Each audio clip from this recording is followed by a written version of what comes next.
विंध्याचल सा भार नर्मदा का जल जिसके पास है, जहाँ ज्ञान विज्ञान कला का लिखा गया इतिहास है। सुख का दाता शब का साथी, शुभ का यह संदेश है। माँ की गोद पिता का आश्रय, मेरा मध्य प्रदेश है। नमस्कार साथियों, 1 नवंबर 1956 को मध्य प्रदेश की स्थापना हुई थी और आज 1 नवंबर 2025 का दिन है। मध्य प्रदेश के 70 वर्ष स्थापना के पूर्ण हो चुके हैं। इस उपलक्ष्य में सभी अभ्यर्थियों को मध्य प्रदेश स्थापना दिवस की बहुत बहुत शुभकामनाएं। साथियों, आज हम मध्य प्रदेश की स्थापना और उससे संबंधित जो पुराने जितने भी तथ्य हैं, जो परीक्षा उपयोगी हैं, उस पर प्रकाश डालने का कार्य करेंगे। तो आइए देखते हैं मध्य प्रदेश कैसे अपनी यात्रा को तय करते हुए आज यहाँ इस स्थिति में आ गया। अंग्रेजों के समय मध्य प्रदेश की क्या स्थिति थी, किन किन क्षेत्रों को मिलाकर मध्य भारत नाम पड़ा, कभी उसको सीपी बरार कहा गया, कभी विंध्य प्रदेश के नाम से जाना गया और अलग अलग इसकी समय समय पर राजधानियां रही हैं। तो आइए जानने का प्रयास करते हैं मध्य प्रदेश की जीवन यात्रा के बारे में। मध्य प्रदेश की जो वर्तमान स्थिति है आप देख पा रहे होंगे, यह 1 नवंबर 2025 की स्थिति है। वर्तमान में मध्य प्रदेश में 55 जिले हैं और 10 संभाग हैं। ये प्रारंभ से तो ऐसा नहीं रहा है। तो आइए जानने का प्रयास करते हैं मध्य प्रदेश की स्थापना दिवस पर मध्य प्रदेश की जीवन यात्रा कैसी रही है। तो इसको हम 3 चरणों में 4 चरणों में जानने का प्रयास करेंगे। पहला चरण है 1947 के पूर्व,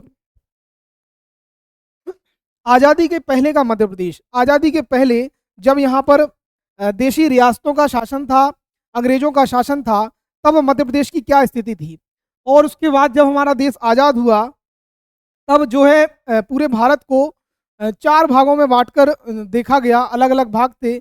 जहाँ पर सीधा अंग्रेजों का शासन था उसको अलग एक भाग में जोड़ा गया, जहाँ पर देशी रियासतों का शासन था उसको अलग जोड़ा गया, जहाँ पर छोटी छोटी रियासतें थीं वहाँ पर अलग तरह के राज्यों का निर्माण किया गया। और कुछ ऐसी जगह थी जहाँ पर कभी अंग्रेज पहुँच नहीं पाए या जनजाति वाला क्षेत्र था जैसे अंडमान निकोबार वगैरह, तो उसको एक अलग राज्य का दर्जा दिया गया या केंद्र शासित प्रदेश का दर्जा दिया गया। तो उसको यहाँ पर हम जानने का प्रयास करेंगे। और उसके बाद 1 नवंबर 1956 से सन 2000 तक की स्थिति मध्य प्रदेश की कैसी थी, मध्य प्रदेश में कितने जिले थे, कितने संभाग थे, उसको यहाँ पे जानने का प्रयास करेंगे। और उसके पश्चात 1 नवंबर 2000 के बाद का हमारा मध्य प्रदेश कैसा रहा उसको जानने का प्रयास करेंगे। तो यहाँ पर जो मेरी यहाँ पर वीडियो बनाने की मंशा है वह है एमपी कांस्टेबल, एमपीएसआई, एमपीपीएससी प्रारंभिक परीक्षा और एमपीपीएससी मुख्य परीक्षा। इसके अलावा जितने भी मध्य प्रदेश तथा उससे संबंधित जो भी परीक्षाएं हैं जहां पर मध्य प्रदेश और से संबंधित प्रश्न बनते हैं, तो गठन से संबंधित जितने भी प्रश्न बनेंगे वह इस वीडियो से बाहर नहीं जाएंगे। तो आइए जानने का प्रयास करते हैं। पहला जो हमारा बिंदु है 1947 के पूर्व या आज़ादी की पूर्व संध्या पर मध्य प्रदेश की क्या स्थिति थी। तो ये जो मध्य प्रदेश है आज़ादी के पूर्व, उसको 2 भागों में बांटकर हम जानते थे। यह जो मध्य प्रदेश है, जो हमारा आज का मध्य प्रदेश है, वह वर्तमान में उस समय तत्कालीन समय में 2 भागों में बटा हुआ था। पहला भाग था सीपी, सेंट्रल प्रोविंस और बरार, एक ये वाला क्षेत्र था। ठीक है, तो पहला जो भाग था वो था सीपी और बरार वाला और दूसरा था सीआईए, सेंट्रल इंडिया एजेंसी। तो इन दोनों को मिला के मध्य प्रदेश के नाम से हम जान रहे थे। ठीक है, तो ये स्थिति है 1947 के पूर्व की। आज़ादी के पहले जो मध्य प्रदेश था उसको किस नाम से जाना जाता था, तो 2 चीज़ों को मिलाकर हम एक नाम दे रहे थे जिसको आज वर्तमान में मध्य प्रदेश के नाम से जान रहे। तो उस समय जो हमारी स्थिति थी उसमें सेंट्रल प्रोविंस, मध्य प्रांत और बरार शामिल थे। इसके अलावा सेंट्रल इंडिया एजेंसी, इन दोनों को मिला के मध्य प्रदेश कहा जाता था। इतनी बातें आपको क्लियर हुई होंगी। इन 2 चीज़ों को मिला के हम मध्य प्रदेश के नाम से जान रहे थे। ठीक है, तो सेंट्रल प्रोविंस में क्या था आपका, देखिए जो सेंट्रल प्रोविंस था, तो ये मध्य प्रांत वाला जो क्षेत्र था, ये जो आपको दिखाई दे रहा है ये वाला हिस्सा, जिसमें महाकौशल वाला क्षेत्र शामिल है, ये महाकौशल क्षेत्र है, महाकौशल। ठीक है, ये बरार वाला क्षेत्र है जो वर्तमान में महाराष्ट्र में है। ये विदर्भ वाला क्षेत्र है, विदर्भ। और ये है छत्तीसगढ़ वाला क्षेत्र। तो इसको बोलते थे उस समय सीपी बोलते थे, सेंट्रल प्रोविंस या मध्य प्रांत। सीपी एंड बरार के नाम से इसको जान रहे थे हम। ठीक है, और जो दूसरा हमने आपको बताया सीआईए के नाम से बताया, सेंट्रल इंडिया एजेंसी। ठीक है, तो ये जो दूसरा बच गया पूरा हिस्सा, जिसमें आपका जितना जो सिंधिया रियासत है, सिंधिया राजाओं से संबंधित जो राज्य हैं वो, प्लस होलकर राजाओं का जो शासन चल रहा था वो, प्लस जो बुंदेलखंड वाला क्षेत्र है, सागर नर्मदा वाला क्षेत्र वैसे इसके अंतर्गत आता था, महाकौशल के अंतर्गत, या जो हमारा सेंट्रल प्रोविंस बरार वाला क्षेत्र है उसमें आता था सागर नर्मदा क्षेत्र। जो बुंदेलखंड और बघेलखंड है ये अलग थे। ठीक है, तो इन दोनों को ही किस में शामिल किया गया था, तो दो दो भाग यहाँ पर आपको दिखाई दे रहे होंगे। पहला भाग है हमारा सेंट्रल प्रोविंस और बरार, है ना, और दूसरा हिस्सा है ये वाला जिसको हम बोल रहे हैं सेंट्रल इंडिया एजेंसी के नाम से जान रहे हैं। ठीक है, तो ये था हमारा, ठीक है, मध्य प्रदेश।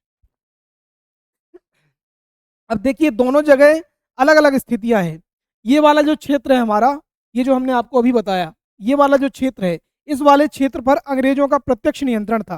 प्रत्यक्ष नियंत्रण का मतलब है कि सीधे वो अपना क्या कर रहे थे, शासन चला रहे थे। और दूसरा वाला जो क्षेत्र है जहां पर आपको रियासतें दिखाई दे रही होंगी, जैसे ये जो होलकर रियासत है, तो यहाँ के जो राजा थे होलकर राजा थे, ये इंदौर वाली रियासत है, यानी कि जो राजधानी थी वो इंदौर थी। जो सिंधिया रियासत है, इसकी ये इसकी जो राजधानी थी वो ग्वालियर थी। यहाँ कौन से राजा शासन कर रहे थे, तो सिंधिया राजा शासन कर रहे थे। बघेलखंड वाले क्षेत्र में ठीक है, अलग जो बघेल शासक हैं वो शासन कर रहे थे, यहाँ पर बुंदेला शासन कर रहे थे। ठीक है, तो कहने के लिए तो ये राजा थे, लेकिन अप्रत्यक्ष रूप से जो डलहौजी की हड़प नीति थी उसके चलते ये वाले जो राजा थे वो कहीं ना कहीं ठीक है अंग्रेजों के प्रभाव से ही शासन चला रहे थे, या जैसा अंग्रेज कहते थे वैसे ही शासन चला रहे थे। ये केवल नाम मात्र के शासक थे। तो ये वाला जो दूसरा हिस्सा है सेंट्रल इंडिया एजेंसी का, सेंट्रल इंडिया एजेंसी,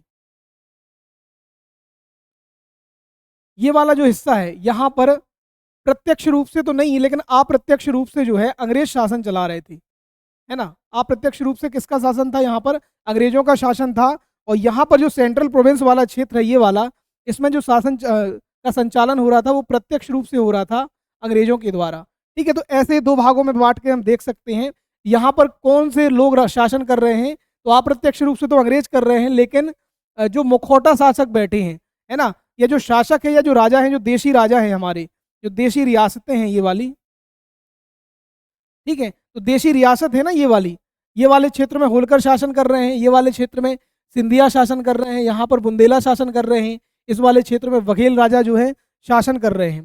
ठीक है, तो आपको समझ में आ रहा होगा यहाँ पर दो स्थितियां बन रही हैं।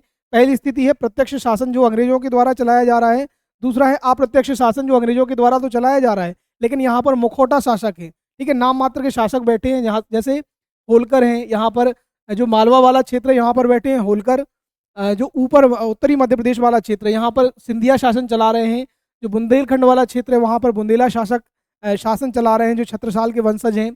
और इस वाले क्षेत्र में जो पूर्वी मध्य प्रदेश है हमारा, यहाँ पर बघेल राजा शासन चला रहे हैं। ठीक है, तो यहाँ तक की स्थिति आपको क्लियर हो गई होगी। ठीक है, यहाँ तक पहुँच चुके हैं हम। अंग्रेज क्या कर रहे हैं, सीपी बरार वाले क्षेत्र में प्रत्यक्ष शासन चला रहे हैं, जबकि यहाँ पर क्या है अप्रत्यक्ष रूप से तो अंग्रेज शासन चला रहे हैं और प्रतिनिधि के रूप में क्या है अलग अलग शासक है। जैसे मालवा में या इंदौर में होलकर शासन चला रहे हैं, ग्वालियर में सिंधिया चला रहे हैं, बुंदेलखंड वाले क्षेत्र में बुंदेला शासक और बघेलखंड वाले क्षेत्र में बघेल राजा जो है शासन चला रहे हैं। ठीक है, तो कौन कौन से इसमें क्षेत्र शामिल हैं, सेंट्रल इंडिया एजेंसी में देखिए 4 क्षेत्र शामिल है। ग्वालियर के शासक कौन है, तो ग्वालियर के शासक हैं होलकर, ग्वालियर के शासक है सिंधिया, है ना। ग्वालियर में कौन शासन चला रहा है, तो सिंधिया चला रहे हैं। इंदौर में कौन चला रहा है या मालवा वाले क्षेत्र में कौन चला रहा है, तो होलकर चला रहे हैं। बुंदेलखंड वाले क्षेत्र में कौन चला रहा है, तो बुंदेला राजा, और बघेलखंड क्षेत्र में जो बघेल शासक हैं वो चला रहे हैं। ठीक है, जो सेंट्रल इंडिया वाला क्षेत्र है इसमें वैसे देखा जाए तो किसका शासन है, तो देशी रियासतों का शासन है। यहाँ का शासन कौन चला रहा है, तो देशी रियासत या देशी जो हमारे राजा हैं वो चला रहे हैं, अप्रत्यक्ष रूप से अंग्रेज चला रहे हैं। ठीक है, तो अंग्रेज यहाँ पर किसको भेजे थे, किसको रखे थे अपने, जो हम आपसे कह रहे हैं अप्रत्यक्ष रूप से शासन चलाने के लिए, तो यहाँ पर रेसिडेंट वगैरह की नियुक्ति करते थे अंग्रेज। इसकी नियुक्ति करते थे, हाँ, रेसिडेंट की नियुक्ति करते थे, है ना। और इनका जो मुख्यालय था, ठीक है, इस वाले क्षेत्र का वो मुख्यालय था इंदौर। हेडक्वार्टर क्या था, इंदौर था। और पहले जो रेजिडेंट थे उनका नाम क्या था, आर हैमिल्टन। ठीक है, तो इस वाले क्षेत्र में जो अप्रत्यक्ष रूप से अंग्रेजों का जो दखल हो रहा था, है ना, या जो शासन चला रहे थे अंग्रेज अप्रत्यक्ष रूप से, तो वहाँ पर एक व्यक्ति की नियुक्ति हुई थी, उसको हम क्या नाम दे रहे थे? रेज़िडेंट नाम दे रहे थे। और 2 रेज़िडेंट थे इस वाले क्षेत्र में, एक तो था ग्वालियर में और दूसरा था इंदौर में। ठीक है, तो पहला जो रेज़िडेंट था हमारा उसका नाम क्या है? उसका नाम है आर हैमिल्टन, है ना? क्या नाम है? R Hamilton. और जो दोनों रेज़िडेंट हैं हमारे ग्वालियर और इंदौर के, इसमें से मुख्यालय कौन-सा था? तो इंदौर था मुख्यालय। ठीक है, तो इतनी बातें आपको क्लियर हो गई होंगी, ठीक है, इस वाले क्षेत्र की। ठीक है, एक बार फिर से बता दें, ये है हमारा 1947 के पूर्व का मध्य प्रदेश, है ना? आज़ादी के पहले का मध्य प्रदेश। तो उस समय मध्य प्रदेश को 2 भागों में बाँट के हम देख रहे थे। पहला भाग था सेंट्रल प्रोविंस और बरार वाला, ये आपको दिखाई दे रहा होगा। ये जो हमारा दक्षिण पश्चिमी मध्य प्रदेश है प्लस छत्तीसगढ़ वाला क्षेत्र है और कुछ महाराष्ट्र वाला क्षेत्र है, इसको मिला के कहा जाता था सेंट्रल प्रोविंस और बरार के नाम से जाना जाता था। जिसमें कौन-कौन से वर्तमान के क्षेत्र शामिल थे? इसमें महाकौशल क्षेत्र शामिल था, बरार वाला क्षेत्र शामिल था, विदर्भ वाला क्षेत्र शामिल था और छत्तीसगढ़ वाला क्षेत्र शामिल था। और कुछ हिस्से में जो पूर्वी बघेलखंड है वो भी शामिल था। इसको कहते हैं सेंट्रल प्रोविंस, मध्य प्रांत एवं बरार, है ना? यहाँ पर जो अंग्रेज थे वो प्रत्यक्ष रूप से शासन चलाते थे। ठीक है, तो एक तो ये वाला हिस्सा है। और अंग्रेज अपने शासन चलाने के लिए एक व्यक्ति की नियुक्ति करके रखे थे, जिसको कहा जाता है गवर्नर। ठीक है, प्रारंभ में क्या था, यहाँ पर एक मुख्य कमिश्नर बस की नियुक्ति होती थी, है ना, जो नागपुर में बैठा करता था। इस वाले क्षेत्र की राजधानी क्या थी, कैपिटल क्या था? तो यहाँ की राजधानी थी नागपुर। ठीक है, इस वाले क्षेत्र की राजधानी क्या थी? नागपुर थी। तो नागपुर में एक मुख्य कमिश्नर बैठा करता था, है ना? और जो ये जो अलग-अलग क्षेत्र हैं, यहाँ पर कौन है? यहाँ पर कमिश्नर की नियुक्ति होती थी। जो मुख्य कमिश्नर है, वो इन सभी को क्या करता था? रेगुलेट करता था, है ना? और 1919 के अधिनियम के बाद यहाँ पर एक क्या हो गया? मुख्य कमिश्नर की जगह जो है गवर्नर की नियुक्ति होना चालू हो गई, है ना? तो 1921 में पहला गवर्नर यहाँ पर नियुक्त किया गया। ठीक है, तो दोनों बातें आप याद रख लेना। इस वाले क्षेत्र में प्रारंभ में तो मुख्य कमिश्नर यहाँ पर शासन का संचालन कर रहा था, लेकिन बाद में 1921 के समय यहाँ पर जो है गवर्नर की नियुक्ति कर दी गई, है ना? यहाँ पे जो राजधानी है वो क्या है? तो इस वाले क्षेत्र की जो राजधानी है उसका नाम है नागपुर। ठीक है, यहाँ पे शासन का संचालन कौन कर रहा है? तो यहाँ पे शासन का संचालन कर रहे हैं अलग अलग देसी राजा। इंदौर में होलकर, ग्वालियर में सिंधिया, बुंदेलखंड क्षेत्र में बुंदेला राजा और बघेलखंड में बघेल शासक। राजधानी क्या है? तो ग्वालियर की राजधानी ग्वालियर ही है, मालवा वाले क्षेत्र की राजधानी इंदौर है, बुंदेलखंड वाले क्षेत्र की राजधानी पन्ना, ठीक है, छतरपुर पन्ना, बघेलखंड क्षेत्र की राजधानी क्या है? रीवा। ठीक है, वहां से अपना ये शासन का संचालन कर रहे हैं। और अंग्रेज एक यहाँ पर शासन चलाने के लिए या अंग्रेजों के दखल के लिए एक आदमी रखा है, तो उसका नाम क्या है? उसका नाम है आर हैमिल्टन, जो क्या है? अंग्रेज रेजिडेंट है। ठीक है, और कहाँ बैठता था वो? इंदौर में बैठता था। ठीक है, तो इतनी बातें आपको क्लियर हो गई होंगी। आप एक स्क्रीनशॉट भी ले सकते हैं यहाँ पे। ठीक है, इसके बाद हम आगे बढ़ते हैं।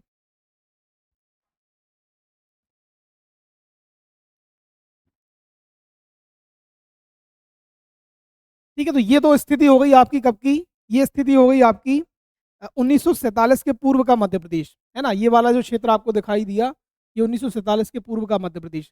अब जब हमारा देश आज़ाद हो जाता है, तो जितने भी भारत के जितने भी राज्य हैं, प्रांत हैं, उन सबको 4 कैटेगरी में बाँटा जाता है, ए, बी, सी, डी, ठीक है? ए, बी, सी, डी।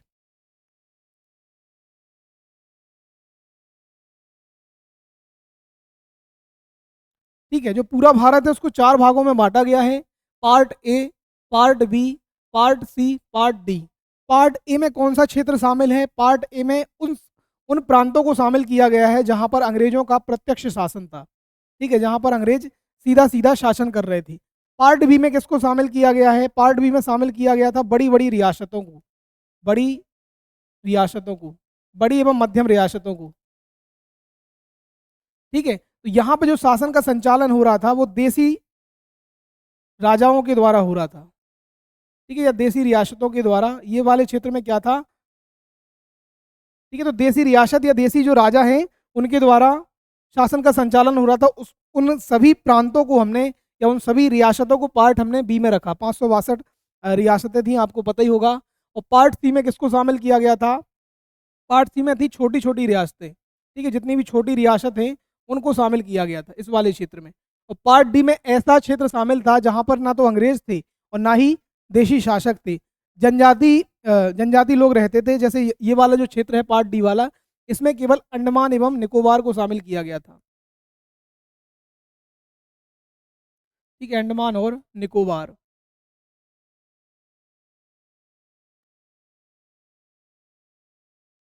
ठीक है, तो जो पूरा भारत है उसको इस 4 कैटेगरी में बाँटा गया था, है ना? तो मध्य प्रदेश में देखिए आप, अंडमान और निकोबार वाला क्षेत्र तो है नहीं, तो मध्य प्रदेश में आपको 3 वाले 3 हिस्से मिल जाएँगे। कौन-कौन सा मिल जाएगा? एक तो ये वाला क्षेत्र मिल जाएगा, ये वाला, जहाँ पर अंग्रेज़ों का प्रत्यक्ष नियंत्रण था।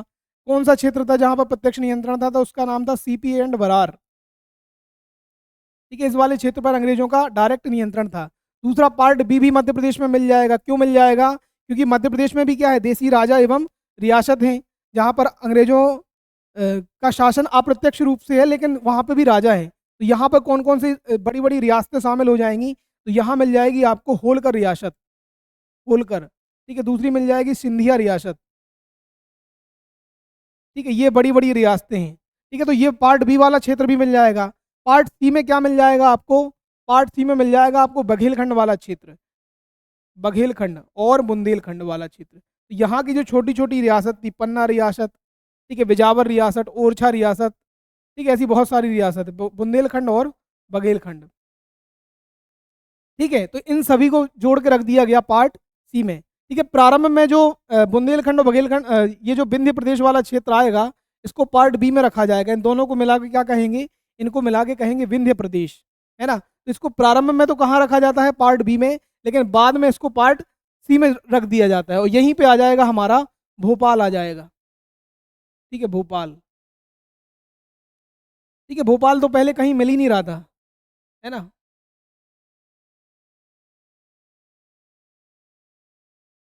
ठीक है?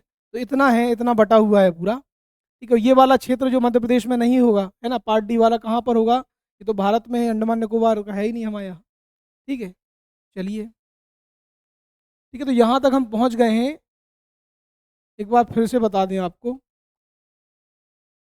ठीक है, भारत को जो है आज़ादी के बाद 4 हिस्सों में बाँट के रखा गया, है ना? पूरे जितने भी प्रांत थे, part A, part B, part C और पार्ट डी में देखा गया बाँट कर।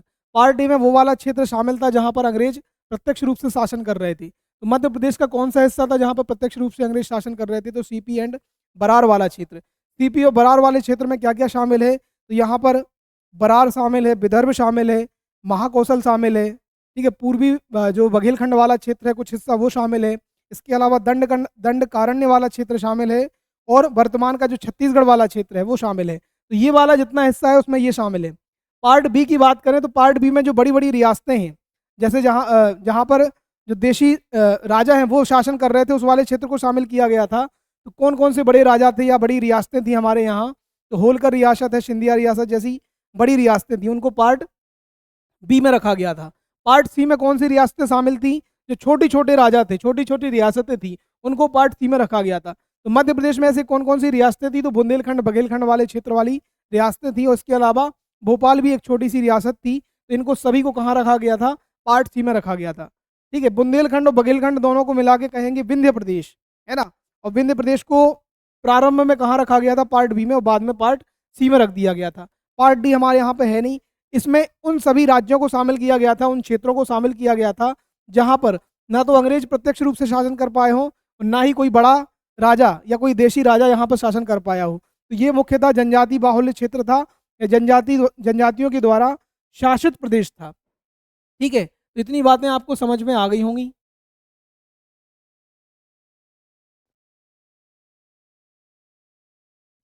ठीक है, देखिए वही बिंदु यहाँ पे भी लिखे हुए हैं। पार्ट 1947 से 1956 के बीच का मध्य प्रदेश 4 भागों में बाँटा है। उसमें से कितनी श्रेणियाँ मध्य प्रदेश की हैं या मध्य प्रदेश को कितनी श्रेणियों में बाँटा गया था? तो मध्य प्रदेश को बाँटा गया था 3 श्रेणी में। पार्ट डी तो हमारे यहाँ था ही नहीं। ठीक है, तो ये भी प्रश्न बनता है कि कितनी श्रेणी में बाँटा था? तो 3 श्रेणियों में बाँटा था मध्य प्रदेश को, है ना? ए वाला था प्रत्यक्ष वाला, इसकी राजधानी क्या थी? तो इसकी राजधानी थी नागपुर। ठीक है, पार्ट बी वाला जहाँ पर अंग्रेज अप्रत्यक्ष रूप से शासन कर रहे थे, ये जो देशी राजा हैं वो उनके द्वारा शासन किया जा रहा था, तो इसको कहा जाता था मध्य भारत। ठीक है, जो पार्ट बी वाला जो हिस्सा है वो था मध्य भारत। मध्य भारत की 2 राजधानियाँ थी, पहली राजधानी थी ग्वालियर और दूसरी राजधानी थी इंदौर। ठीक है, तो मध्य भारत वाला जो क्षेत्र है उसकी 2 राजधानियाँ हैं, ग्वालियर और इंदौर। ठीक है, पार्ट सी में क्या था? तो पार्ट सी में जो हमारा बुंदेलखंड और बघेलखंड वाला क्षेत्र था, दोनों को मिला के क्या कहा गया था? वो कहा गया था विंध्य प्रदेश। ठीक है, तो बुंदेलखंड और बघेलखंड, दोनों क्षेत्रों को मिलाकर एक प्रदेश बनाया गया, जिसको किस नाम से हम जान रहे थे? विंध्य प्रदेश के नाम से जान रहे थे। और जो आखिरी में जो रियासत थी हमारी एक छोटी सी, जिसका नाम है भोपाल रियासत, तो उसको भी पार्ट सी में रखा गया था। ठीक है, तो इतनी बातें आपको समझ में आ गई होंगी यहाँ पे। ठीक है, देखिए, ठीक है, कुछ बिंदु भी हैं, देखियो यहाँ पे देख लो आप। जो विंध्य प्रदेश है उसको प्रारंभ में, ये जो विंध्य प्रदेश आपको दिखाई दे रहा है पार्ट सी के अंतर्गत, ये प्रारंभ में कहाँ पर शामिल था? तो ये प्रारंभ में था हमारे पार्ट बी में शामिल। बाद में इसको कहाँ शामिल कर दिया गया? पार्ट सी में शामिल कर दिया गया। ठीक है, वही लिखा हुआ है, प्रारंभ में कहाँ पर शामिल था? तो पार्ट बी में शामिल था। बाद में कहाँ पर आ गया? पार्ट सी में आ गया। मध्य प्रदेश को कितनी श्रेणियों में बांटा गया था 1947 में, जब हमारा देश आज़ाद हुआ था, है ना? तो 3 श्रेणियों में बांटा था, part A, part B, part C. Part A की राजधानी थी नागपुर, है ना? पार्ट बी की 2 राजधानियां थी, ग्वालियर और इंदौर। ठीक है, और पार्ट सी की एक ही राजधानी थी, रीवा। ठीक है, इसके अलावा उप राजधानी पन्ना वगैरह भी थी, तो ऐसा भी आप मान सकते हैं। चलिए, ठीक है, तो यही स्थिति है। देखिए, ये सेंट्रल प्रोविंस एंड बरार वाला क्षेत्र है, सीपीओ बरार वाला क्षेत्र है, जिसमें बरार, विदर्भ, महाकौशल, पूर्वी बघेलखंड, छत्तीसगढ़, दंडकारण्य वाला क्षेत्र शामिल है। पार्ट बी, जिसका नाम है मध्य भारत, ये कौन सा भाग है? ये हमारा पार्ट बी। ठीक है, पार्ट बी का नाम क्या है? तो इसका नाम है मध्य भारत। इसकी 2 राजधानियां थी। ठीक है, ग्रीष्मकालीन राजधानी थी हमारी इंदौर, शीतकालीन राजधानी थी ग्वालियर। ठीक है, 2 राजधानियां थी 6-6 महीने के लिए। ठीक है, ये वाले क्षेत्र में कौन शासन कर रहे थे? प्रारंभ में होलकर कर रहे थे। ठीक है, तो पार्ट बी में क्या क्या शामिल था? पार्ट बी में इतना क्षेत्र शामिल था, तो ये देख लो आप, ये जो आपको दिखाई दे रहा है, ठीक है, ये जो मध्य प्रदेश है, ठीक है, ये शामिल था। इसको बोल रहे थे पार्ट बी, ये था हमारा पार्ट ए। ठीक है, ये जो बच गया इसको बोल रहे थे पार्ट सी। इसको किस नाम से जान रहे थे? तो ये जान रहे थे हम विंध्य प्रदेश के नाम से। ठीक है, विंध्य प्रदेश में क्या क्या शामिल था? तो बुंदेलखंड, बघेलखंड दोनों, है ना? इसके अलावा भोपाल भी पार्ट सी के अंतर्गत रखा गया था। ठीक है, ये जो भोपाल है वो कहाँ शामिल था? तो भोपाल शामिल था पार्ट सी में। ठीक है, इतना आपको समझ में आ रहा होगा। ये हमारा जो हिस्सा आपको दिखाई दे रहा है, कौन सा हिस्सा है? ये है पार्ट ए। ठीक है, जिसकी राजधानी क्या है? नागपुर है। जिसमें कौन कौन से क्षेत्र शामिल हैं? बरार, विदर्भ, महाकौशल, पूर्वी बघेलखंड, छत्तीसगढ़, दंडकारण्य। पार्ट बी, जिसका नाम क्या है? पार्ट बी का नाम है मध्य भारत। मध्य भारत में क्या क्या शामिल है? तो मुख्य रूप से देखा जाए तो मालवा, निमाड़ और चंबल ग्वालियर वाला क्षेत्र। मालवा निमाड़ वाले क्षेत्र में शासन कौन कर रहा था प्रारंभ में? होलकर, और यहाँ पर सिंधिया। ठीक है, और पार्ट सी वाला जो क्षेत्र है उसको क्या नाम दिया गया था? उसको नाम दिया गया था, जो मध्य प्रदेश में पार्ट सी में जो शामिल था जो क्षेत्र, उसको नाम दिया गया था विंध्य प्रदेश। तो विंध्य प्रदेश में 2 क्षेत्र शामिल थे, बुंदेलखंड और बघेलखंड। इसके अलावा पार्ट सी में ही भोपाल रियासत को भी रखा गया था। ठीक है, तो इतनी बातें आपको यहाँ पर समझ में आ चुकी होंगी। देखिए, अब यहीं पर कुछ मिलते जुलते कुछ और तथ्य हैं। ठीक है, जैसे जो पार्ट ए है हमारा, उसका नाम क्या है? तो उसका नाम है सीपी एंड बरार। उसकी राजधानी क्या है? तो राजधानी है नागपुर। तो यहाँ के पहले जो सीएम हुए हैं, देखिए जो मध्य प्रदेश है ना, ये यहाँ पर अलग अलग इतने राज्यों में बटा हुआ है। ये एक अलग राज्य है, ये एक अलग राज्य है, ये एक अलग राज्य है। ठीक है, ठीक है, तो जो पार्ट ए है उसमें जो सीएम थे उनका नाम क्या था? उनका नाम था पंडित रविशंकर शुक्ल। ठीक है, पार्ट ए जो सीपी बरार वाला क्षेत्र था, उसके मुख्यमंत्री कौन थे? सीएम कौन थे? तो उनका नाम था पंडित रविशंकर शुक्ल, है ना? ये थे। राज प्रमुख यहाँ पे नहीं था। क्यों नहीं था? क्योंकि ये वाला जो क्षेत्र है वह अंग्रेजों के प्रत्यक्ष नियंत्रण में था, राजा तो थे ही नहीं यहाँ पर। ठीक है, और शासन कौन चला रहा था अंग्रेजों की तरफ से यहाँ पर? या ठीक है, कौन चला रहा था? तो हमने बताया था ना, गवर्नर वहाँ पर शासन चला रहे थे। ठीक है, तो 1947 के बाद एक यहाँ पर सीएम की नियुक्ति हो जाएगी और दूसरा व्यक्ति रहेगा सरकार का प्रमुख। ठीक है, केंद्र सरकार की तरफ से गवर्नर। ठीक है, तो यहाँ पर आपको 3 ही बातें याद रखनी है, 4 बातें। सीपी बरार पार्ट ए के अंतर्गत शामिल है, राजधानी है नागपुर। यहाँ के पहले मुख्यमंत्री कौन थे? पंडित रविशंकर शुक्ल। यहाँ पर राज्य प्रमुख नहीं था, क्योंकि यहाँ पर प्रत्यक्ष रूप से अंग्रेज शासन कर रहे थे। ठीक है, तो राज प्रमुख नहीं होगा। ठीक है, और मुख्यमंत्री की सहायता के लिए पता ही है आपको, गवर्नर है। गवर्नर की सहायता के लिए मुख्यमंत्री होता है, सॉरी, है ना? तो इतनी बातें यहाँ हो गई। पार्ट बी का नाम क्या है? तो पार्ट बी का नाम है मध्य भारत। पार्ट बी का नाम क्या है? मध्य भारत।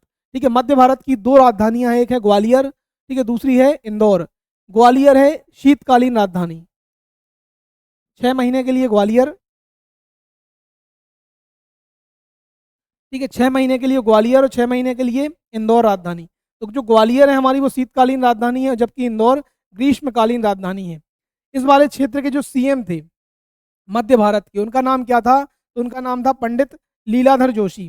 ठीक है, क्या नाम था? पंडित लीलाधर जोशी। तो मध्य भारत के पहले सीएम का नाम भी पूछा जाता है या पूछा जा सकता है। ठीक है, सीपी बरार के पहले सीएम का नाम पूछा जा सकता है, तो पंडित रविशंकर शुक्ल।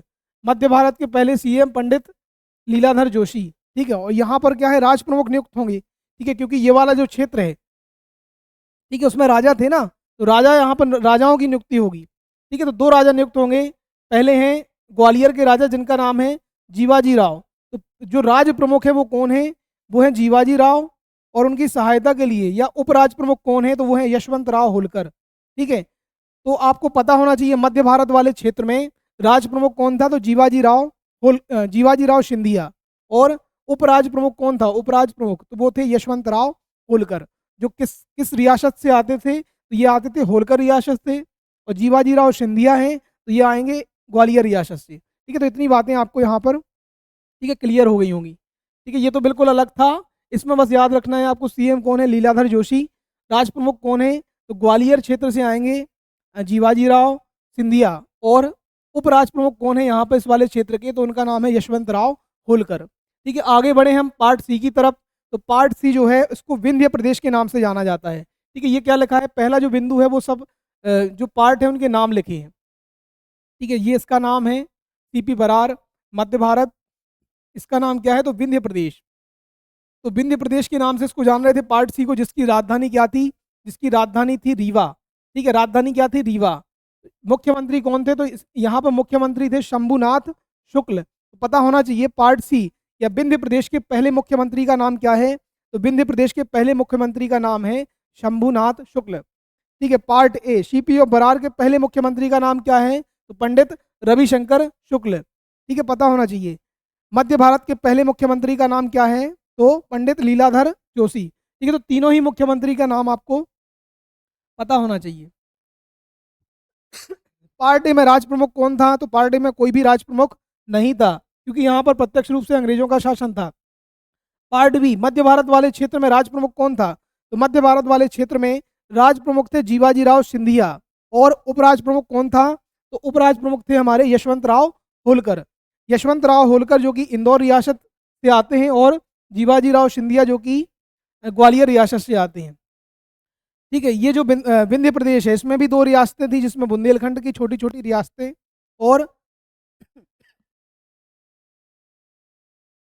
बघेलखंड क्षेत्र की छोटी छोटी रियासतें। तो बघेलखंड क्षेत्र में सबसे बड़ी जो रियासत थी उसका नाम था रीवा रियासत।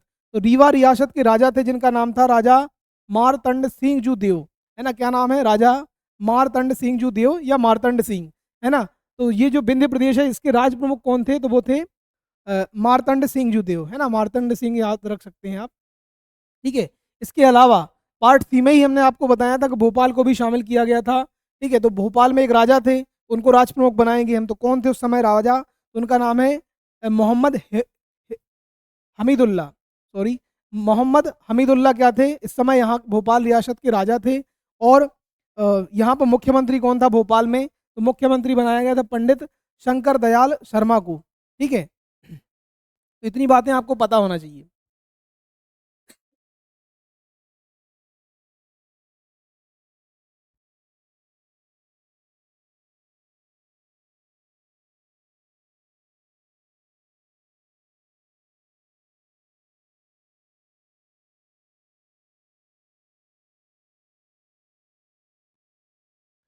ठीक है, तो पार्ट सी में 2 क्षेत्र शामिल थे, जिसमें पहला पहला था हमारा विंध्य प्रदेश, दूसरा था भोपाल।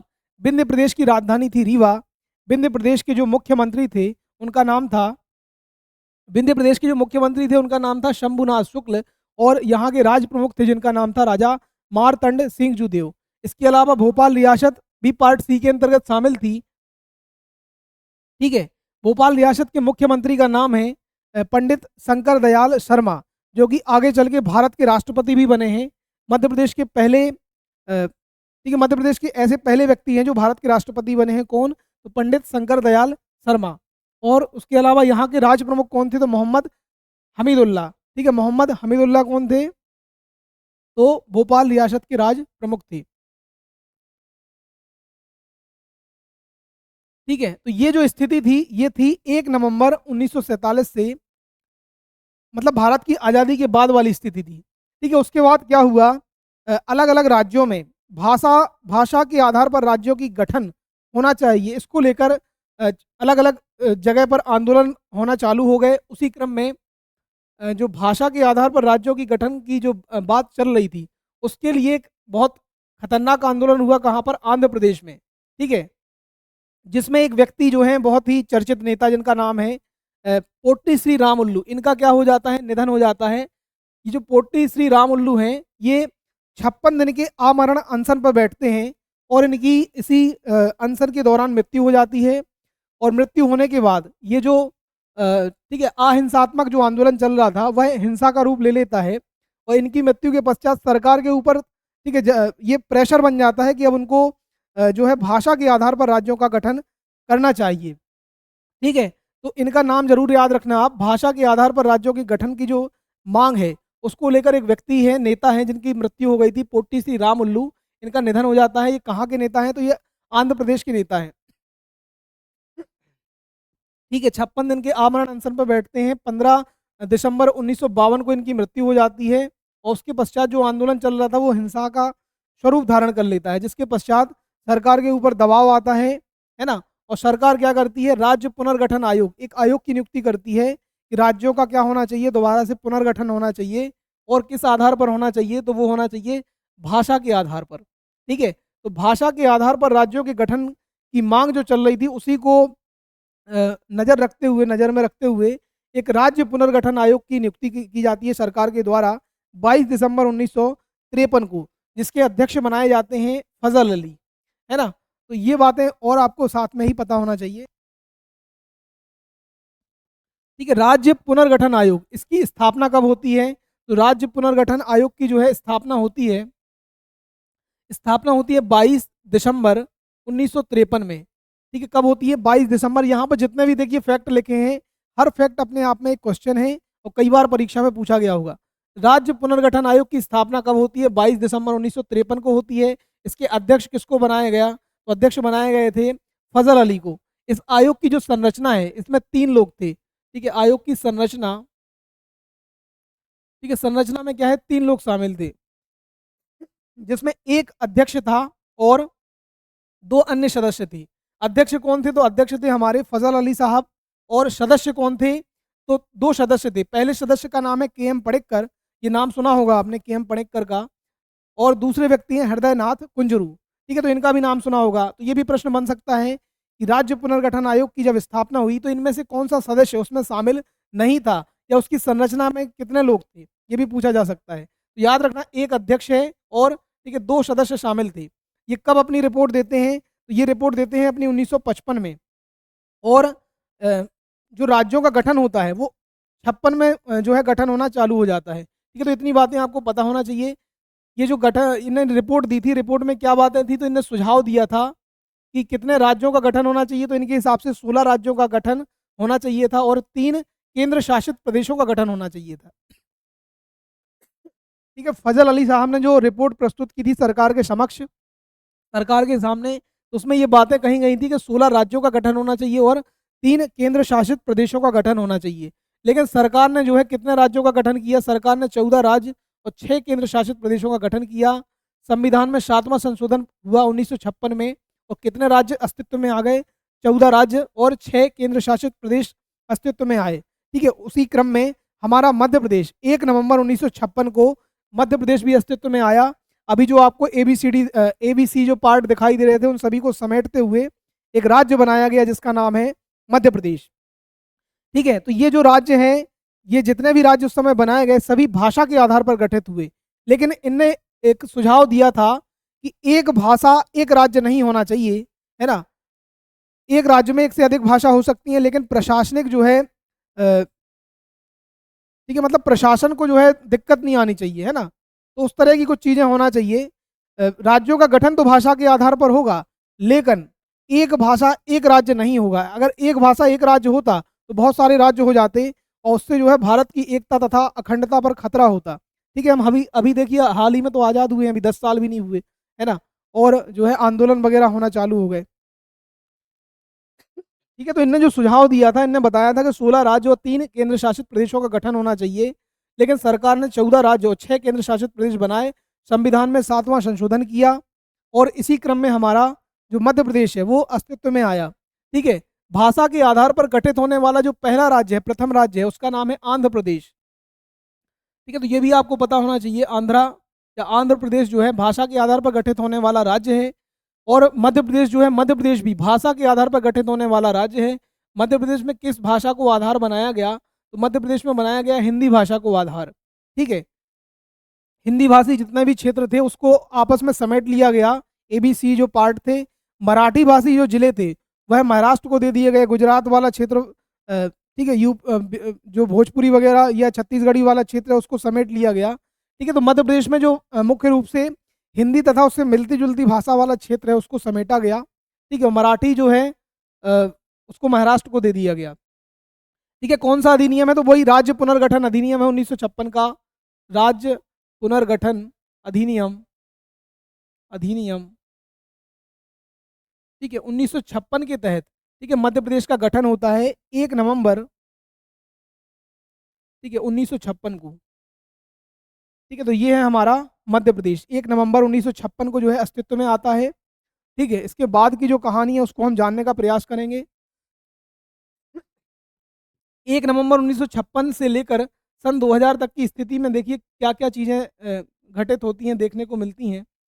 तो इस समय जो है 1 नवंबर 1956 को जब मध्य प्रदेश बनाया गया, तब मध्य प्रदेश में 7 संभाग थे और 43 जिले थे। ठीक है? फिर समय-समय पर जो है संभाग बनते रहे चले गए।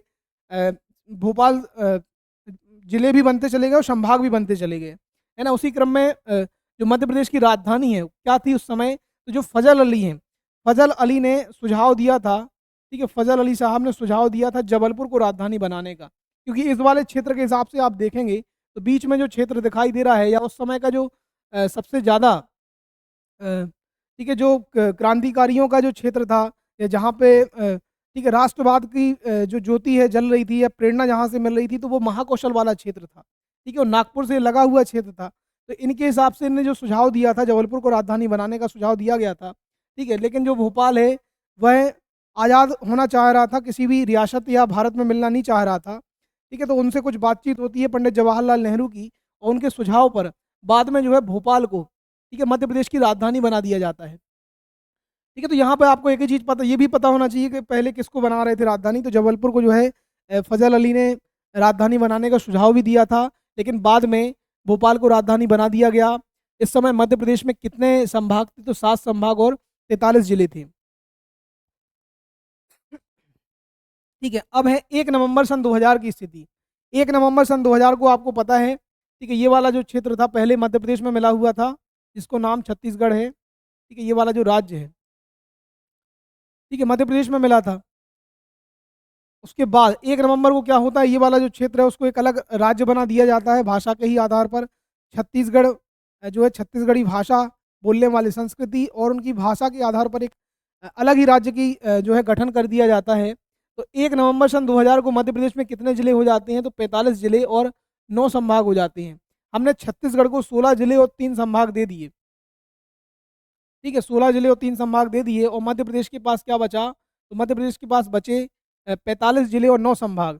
और बात करें अगर वर्तमान की, तो वर्तमान में मध्य प्रदेश के पास 55 जो मध्य प्रदेश में जिलों की संख्या है वो है 55 और संभागों की संख्या कितनी है? तो 10 संभाग है। ठीक है, तो ये है हमारे मध्य प्रदेश की वर्तमान की स्थिति।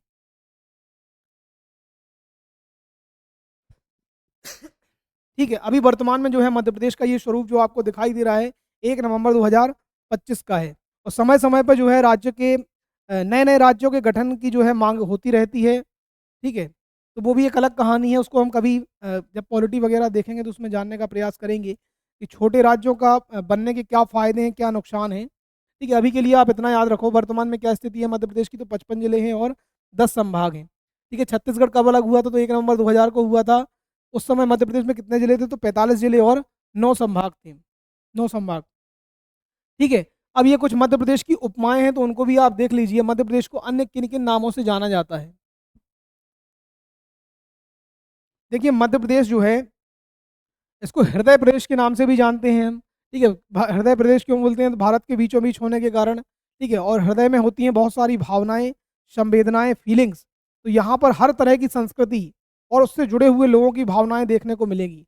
एक छोटा भारत देखने को मिलेगा, इसलिए इसको हृदय प्रदेश के नाम से भी जानते हैं। इसके अलावा, ठीक है, टाइगर की संख्या अधिक होने के कारण इसको टाइगर स्टेट के नाम से जानते हैं। चीता बहुतायत मात्रा में पाए जाते हैं, तो चीता स्टेट, तेंदुआ स्टेट, घड़ियाल स्टेट, गिद्धराज, वुल्फ स्टेट, वन राज्य। ठीक है। सबसे ज़्यादा वन भी जो है मध्य प्रदेश में पाए जाते हैं क्षेत्रफल के आधार पर।